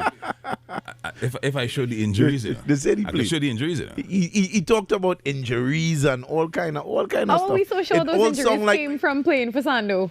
To me, it all sound like this man got to play one game Yeah. And for his entire life, he Or he you get one attended sweat, the you get one game. sweat. He You get one attended the sweat. game and he went and picked up the ball. It went off the field and he carried back here, fellas. Virmala, seriously? This was a great game. I feel he's the director talking to Virmala. But this week we're so excited because we kicked off our Christmas in July celebrations yesterday. Yeah. And yeah, so we are in our Christmas in July mode. I am ready for this. Listen, I love parang all the time, right? It's my thing. So I mean, how you feel now? Just being able to play all the Christmas songs and the parang and enjoy the ham and the turkey and everything that is about to happen in Sweet 100. Well, we understand that on Friday, that Nicholas was saying this morning that you are bringing stuff to work on Friday. Of course, of course I am. Since you mentioned, and we saw that wonderful video that you have, that wonderful promo video, and when she was drinking coffee. Right, and, the only part, we saw the stove and wonderful, nice working stove. We didn't see the pots coming out. Your Mark being for a little bread and ham. So, we'll taste in Virmala hand. Okay, tomorrow. You know what? I don't mind. When it's in the 25th of July will actually be Christmas. Christmas in July. She knows the date. I still have some time. So guess what, Mark? What we'll do? We'll hold her to that date. The 25th. We're looking forward to a little ham and something. A little something. Oh, sorry. Give me some. All right. Okay. I'm. You know what? I'm gonna pledge that. I don't mind that. What is your favorite Christmas song, Mark? Why is it Frosty the Snowman? There's so many, but there's a Luther Vandross song. Okay. With a Christmas heart. You see that song? Mm-hmm. Now, hearing it during the course of the day is one thing. But you see, think about it. Christmas Eve. Mm-hmm. Turn off all the lights in your house, right? And put that song on. Okay. When that song is on, this is you. Because especially when you hear the words and the lyrics of that song, it could really mash you up. I like it's a slow song, but I like Ray Charles' Spirit of Christmas. That's a good one too. I love that song. That's a good one also. It's a nice. I'll give you that. That's a good one. It's one of those nostalgic too, but it's so hard to pinpoint one song because there's so much. There's so many songs. Yeah, when you think about it, I love Oh How I Wish I Were a Child. That's one of my most favorite. Kelvin, That's a big one.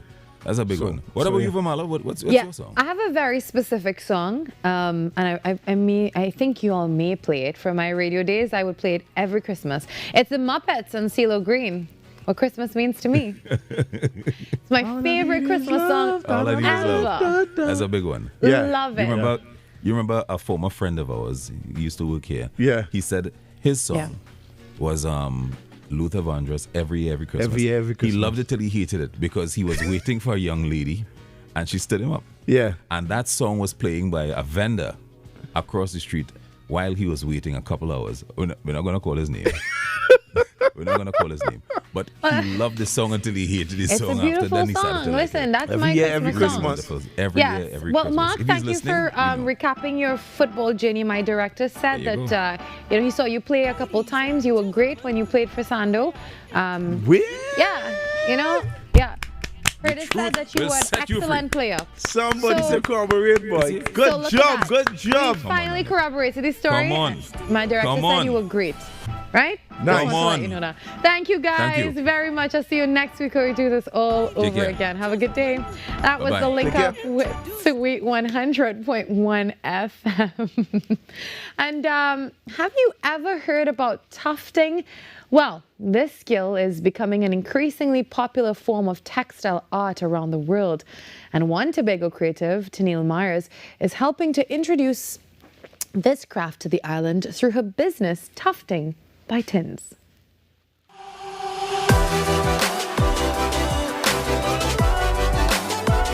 You're just pushing in, out small steps. You're turning the needle in the direction you're going. Okay. See? Lovely.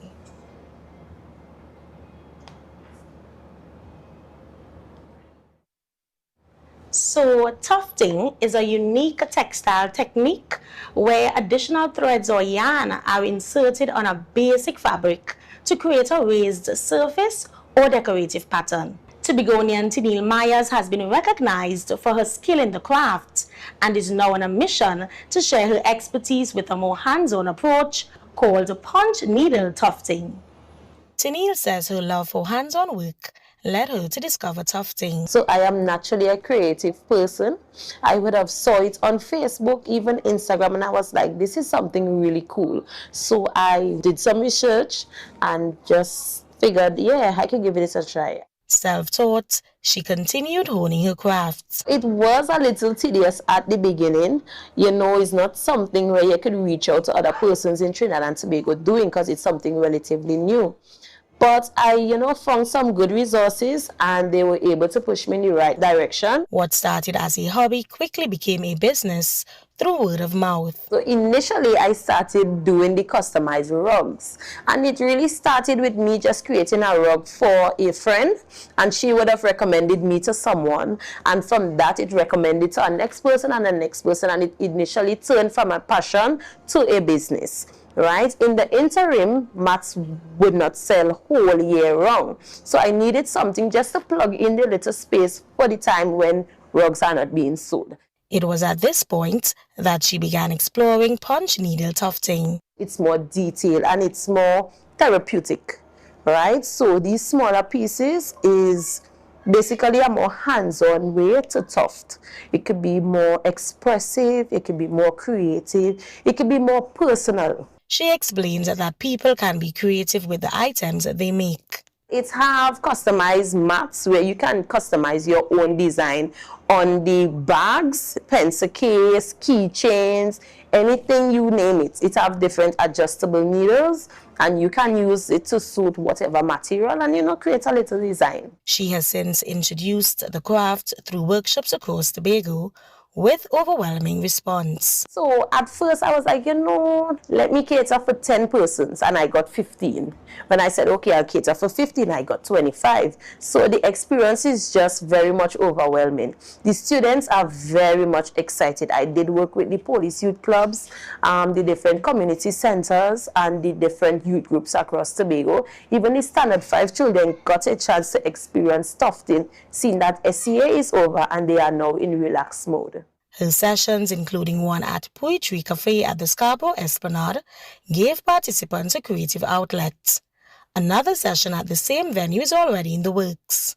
Meanwhile, Tenille is also offering take-home kits to encourage more people to try tufting. So if a person just wants something to do at home, pick up a little art rather than being on the tablet or on the TV, this is something very interesting they can get into.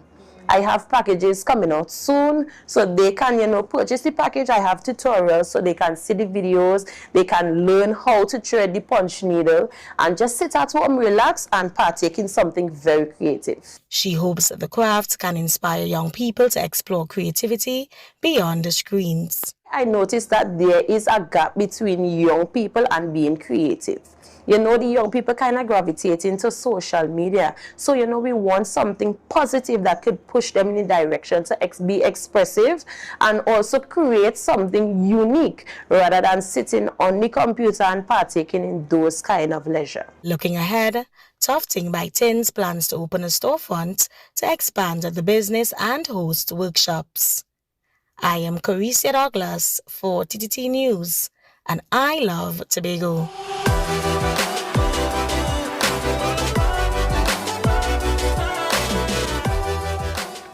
Well, staying with Tobago now, it's a night race designed to bring light to our deepest collective responsibility, safeguarding our children. Final registrations are wrapping up for the Glow Run 5K, a vibrant event aimed at raising critical funds and awareness for child abuse prevention across Trinidad and Tobago. Well, joining us now with the race day details and to discuss the ongoing mission of the International Advocacy Against Child Abuse is the organization's founding director, Anne Second. Ms. Second, good morning and welcome. Good morning. It's such a pleasure to be here. It's so good to have you back on the show. And, Ms. Second, a 5K glow run really brings a different, beautiful, high energy aesthetic to fitness events, but it also carries a deep symbolic meaning. So tell us, what was the core inspiration behind using a glow concept, to rally the public around the deeply serious issue of child abuse prevention? We know that 5Ks and 3Ks are very popular events right now. And when we were discussing and we were planning, we thought about the true symbolism of having that glow, bringing light into the darkness, continuously working towards overcoming all of the stigma and all of the negativity associated with child abuse and trauma that takes us all the way through our adulthood, and sometimes is even repeated when we have our own family. So we wanted to light up that darkness. We wanted to bring that positive energy to the people, and we wanted to unite together all of the partners and just continuously fight to protect our children, to raise awareness, and to keep people aware of the importance of fighting against child abuse. Now, for our viewers looking to lace up their sneakers and really support this cause, give us the essential walkthrough of the event, the time, the start time, the race route, and how can families across TNT get their hands on registration packages before the slots close? Right, so you can go onto any of our social media platforms. We can email iaka311@gmail.com or just International Advocacy Against Child Abuse.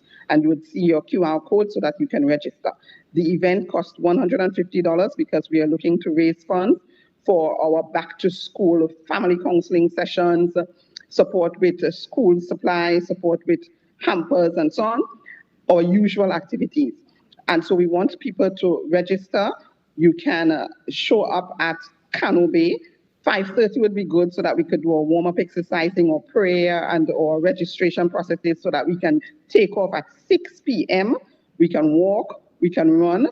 If you do not walk or run, you wheel. We want you to be there as well. Walk, run, or wheel in aid of our fundraising venture for IACA 2026.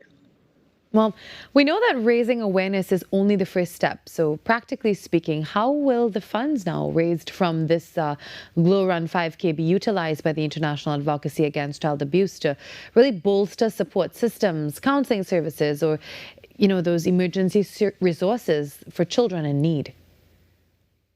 Well, what IACA does is organizes all of our partners to assist families who are either going through traumatic experiences or have passed through it and are overcoming it.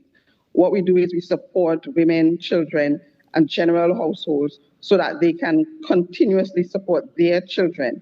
Many of the recipients have been on a journey with us for a very long time, and we have been able to assist both those who have been victims of abuse and who have, in fact, been perpetrators of some kind of abuse against children at some point in their lives. So we do counseling throughout the year.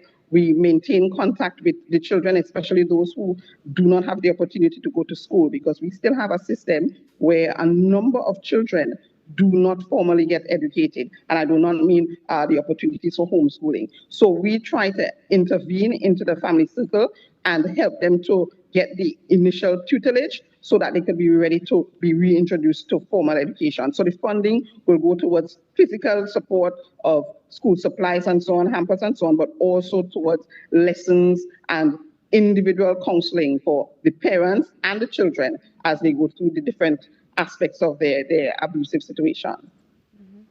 Now, when we talk about child abuse, the focus is often on intervention after harm has occurred. Now, from an advocacy standpoint, how does an event like this help us to really shift the national conversation toward proactive, community-led prevention and teaching our neighbors and our families to spot the warning signs early before things happen? The first thing we have to do is look at our mindset towards abuse. We still are maintaining high levels of secrecy. We still have that village concept of, and culture of keeping the family matters internal, even though you don't resolve it, even though you don't protect the child. So the very first thing we have to do is normalize understanding that children are supposed to be protected. The purpose of children aren't for sexual exploitation. We cannot neglect children and expect them to just grow like weeds or plants in the yard. They have to be cared for, they have to be nurtured, they have to be provided for. Their education matters. We have to have that conversation with persons and normalize discussing how are we taking care of the children and intervening when we know that things are happening that should not be happening with our children. We have recently had, in fact, we continuously have attacks against children that are often very violent and lead to their demise, lead to their long-term trauma. And we simply have to constantly encourage persons to talk about it so that the young people themselves can begin more and more to say, this is happening to me, and to understand that it is not normal. Quite a few of the persons who are victims for a very long time, especially in the earlier years, do not understand that this is abnormal behavior. So once we keep constantly highlighting it, raising awareness, and just maintaining the presence of goodness versus evil in our societies, we are going to reduce that impact of child abuse and all of the related trauma in our island, in our country, and hopefully across the Caribbean. Thank you very much, Ms. Second, for joining us this morning. We wish you all the best in the Glow Run 5K and have a great time for a great cause. We'll talk to you soon. Thank you so much. Take care. All right, no problem. Well, just about 14 minutes before 8 o'clock. Hope you're having a great morning. The traffic isn't too bad today. That's always good news. And of course, SEA results a little later on today at 11 p.m. We take a break and come back to wrap the show.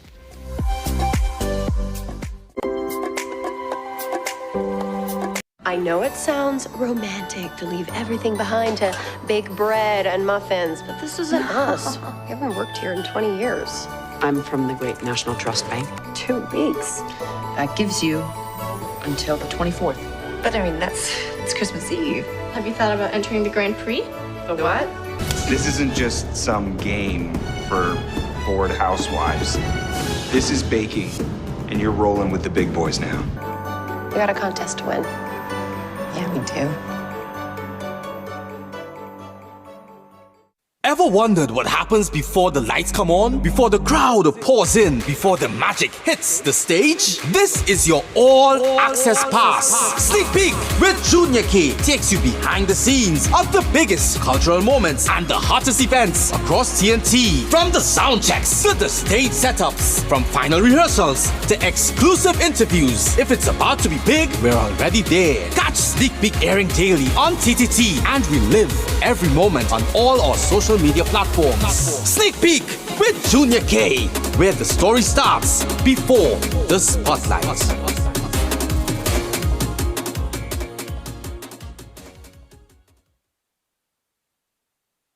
Unleash your imagination with TTT's Terrific Toon Time. Join us as we stop evil geniuses from taking over the world from Super Z, or hop on board for a journey into outer space with Galaxy Kids. Be a part of our quest to save the forests alongside our robot pals from Bugs Bot Ignition. Or let's go exploring with Duda and Dada. Catch Terrific Toon Time weekdays at 4:15 p.m. and Saturdays from 9 a.m. It's fun-filled adventure with Terrific Toon Time right here on TTT. Why is Talk City 91.1 FM the leading talk station in Trinidad and Tobago? Because nobody delivers conversations like we do. Start your mornings with Ground Report. Andy Pitbull Williams, Lennox Smith, and Nigel Snipes setting the agenda from 6 to 9 a.m. Then it's Off the Record with Stefan Reese and Mr. X, Fearless Talk, and the issues everybody's discussing. Stay connected with Sharon. Take it front with Officer Shabadi. Go beyond limits with Roland Stewart. Drive home with Heavy Duty and David Welch on Under the Radar. And wrap up your day with Kingsley and OB on The Wrap Up. Real talk, real people, real Trinidad and Tobago. Listen live on Talk City 91.1 FM and follow us on social media, Facebook, Instagram, and YouTube. Talk City 91.1 FM, the #1 talk station in Trinidad and Tobago.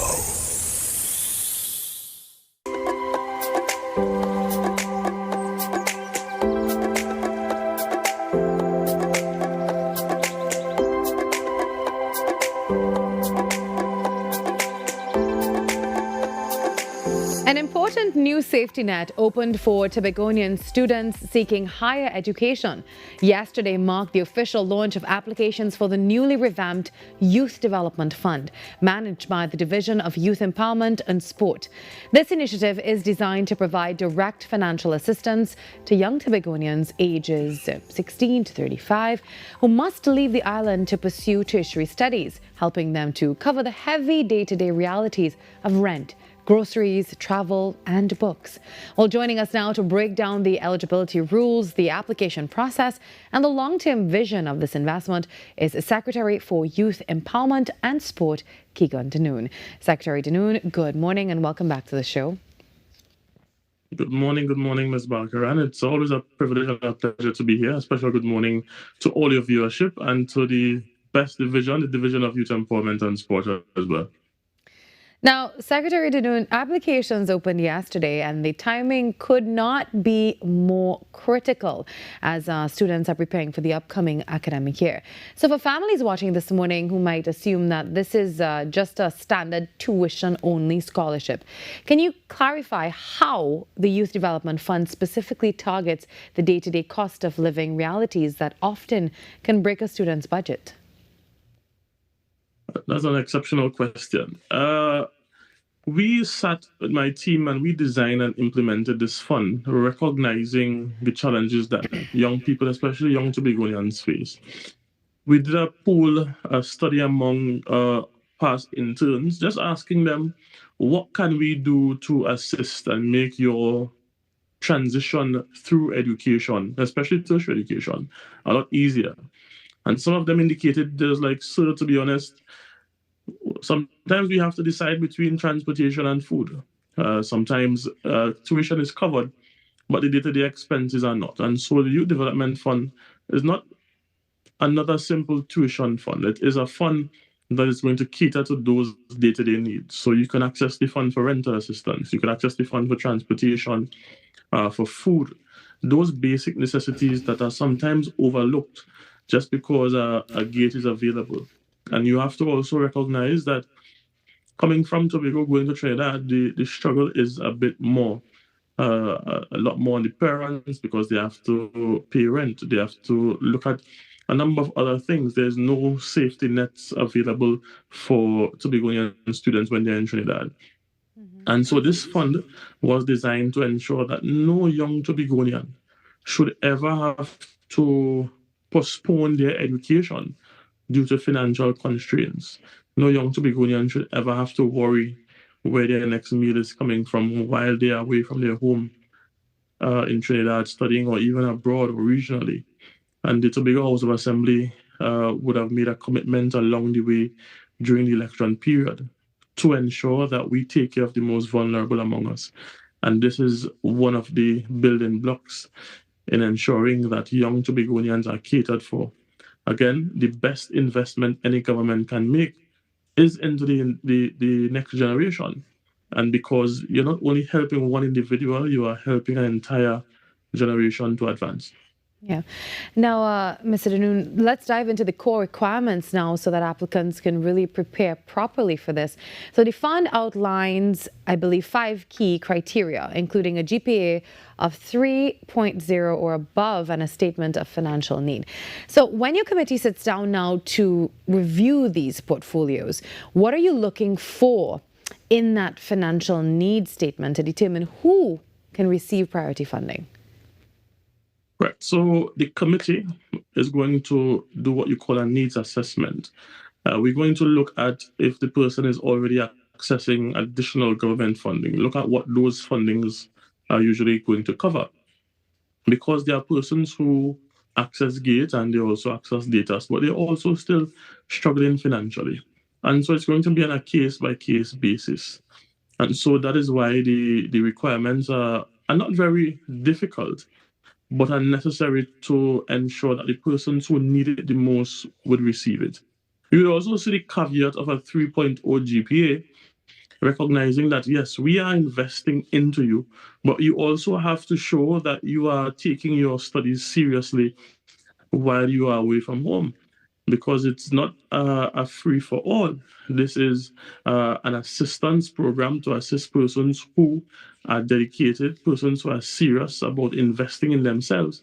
And so this is just the Tobago House of Assembly assisting them along the way to ensure that those students who are significantly determined to advance their education are given the necessary support along the way.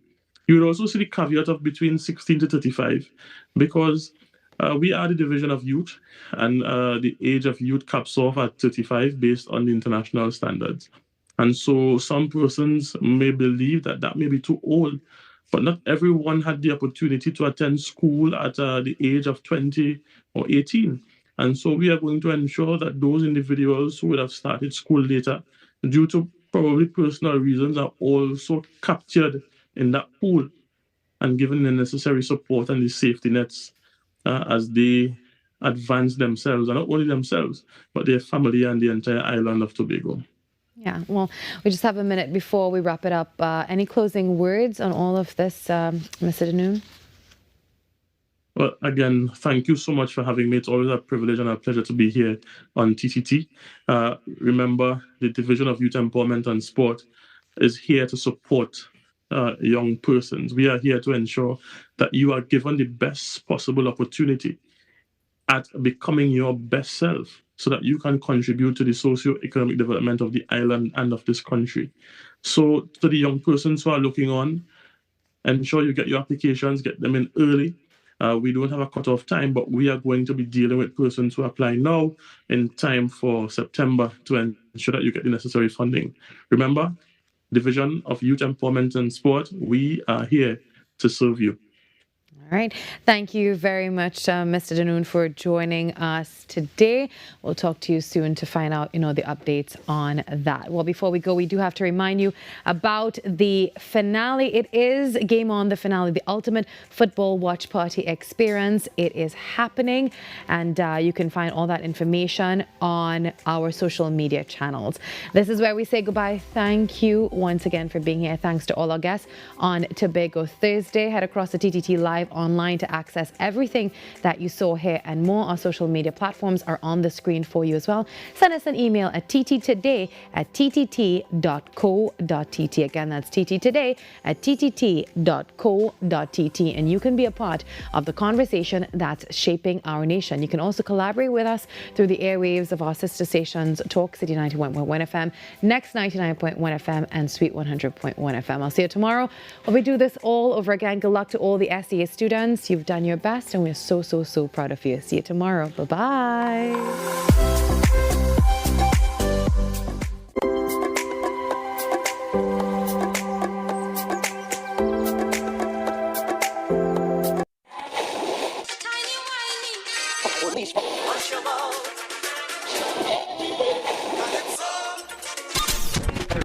Since 1972, one sound has been living in the heart of Trinidad and Tobago, the longest running radio station in the nation. We're your holiday soundtrack, whether it's on your day off, long drives, or house lives. We are always sweet. This is music with meaning, music with memories. Music that feels like home. And it's not just the songs, it's the voices you trust, personalities you've grown with. Laughter that sounds familiar. This isn't just radio, it's tradition. It's memories. It's part of who we are. Sweet 100.1 FM, the rhythm of our identity, part of your family. Always 100, guide you on your way. Sweet 100, sweet 100. What if possibility was only the beginning? Welcome to Limitless, a journey where ideas become action and action becomes impact. From breaking barriers and challenging misconceptions to designing with dignity and driving innovation with heart. This series explores how inclusion is moving from concept to community in Trinidad and Tobago. Across each episode, we meet the change makers and everyday leaders, turning challenges into opportunity, building real solutions that change real lives, from possibility to impact. This is Limitless.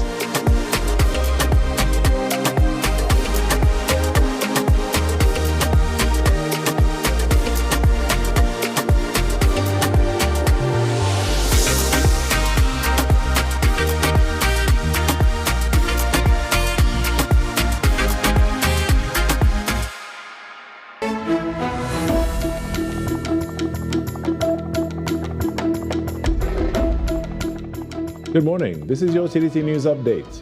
I'm Carrie Roberts, making the news at this time. Prime Minister Kamla Persad-Bissessar has congratulated thousands of students across Trinidad and Tobago receiving their SCA results today, describing it as an important milestone and the start of a new chapter in their lives. In a statement, the Prime Minister reminded students that one examination does not define their future, saying success will be shaped more by character, determination, and hard work. She also praised parents, guardians, and teachers for the support and sacrifices that helped students reach this stage and urged families to continue encouraging children regardless of which secondary school they attend. Looking ahead to the new school term in September, Mrs. Persad-Bissessar said incoming Form 1 students will receive free laptops as part of the government's plan to modernize education and create safer schools. In other news, dealing with crime in Tobago has been seen by some as an ideal opportunity to implement social crime prevention strategies focused on strengthening communities as opposed to relying solely on hard enforcement-based approaches. Crime economist Anselm Richards says the island recognizes that this is a practical and effective way to address criminal behavior. Crime is a social issue, and we recognize that if we do the social control mechanism, we can reclaim our safety tradition, our safety DNA.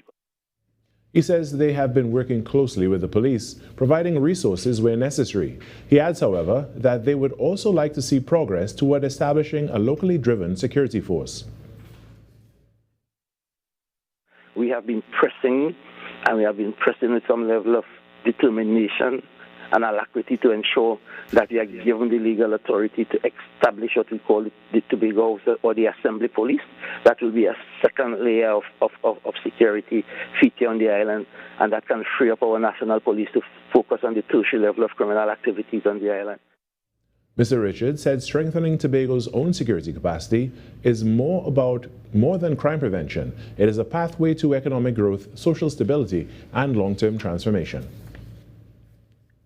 CWTT has mobilized first aid relief packages from Trinidad and Tobago to support communities in Venezuela.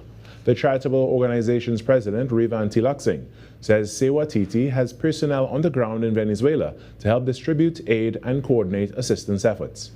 Response is good from the public, and we encourage the public right now to focus on going to the various supermarkets, focus on the partner supermarkets, and make a contribution to the supermarkets.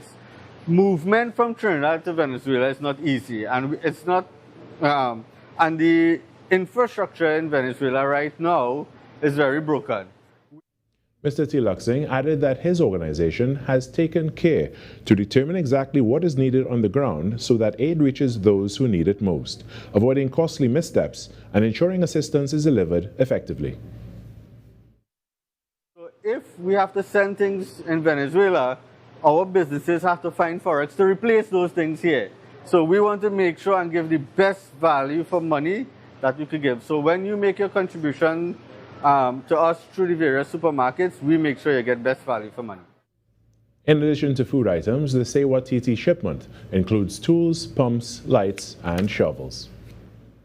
On to some sport now. 7 years after leading the Toronto Raptors to their first NBA championship, Kawhi Leonard is back in Canada following a major trade with the Los Angeles Clippers. The two-time Finals MVP, who averaged nearly 28 points last season, rejoins a Raptors team that has rebuilt around Scottie Barnes and R.J. Barrett. Leonard's return signals Toronto's intent to contend again in the Eastern Conference. The move is being hailed as one of the most significant franchise history, rekindling memories of Leonard's iconic 2019 playoff run and raising hopes of another championship push. And that was your TDT News Update. I'm Carrie Roberts. On behalf of the entire team, have a great day.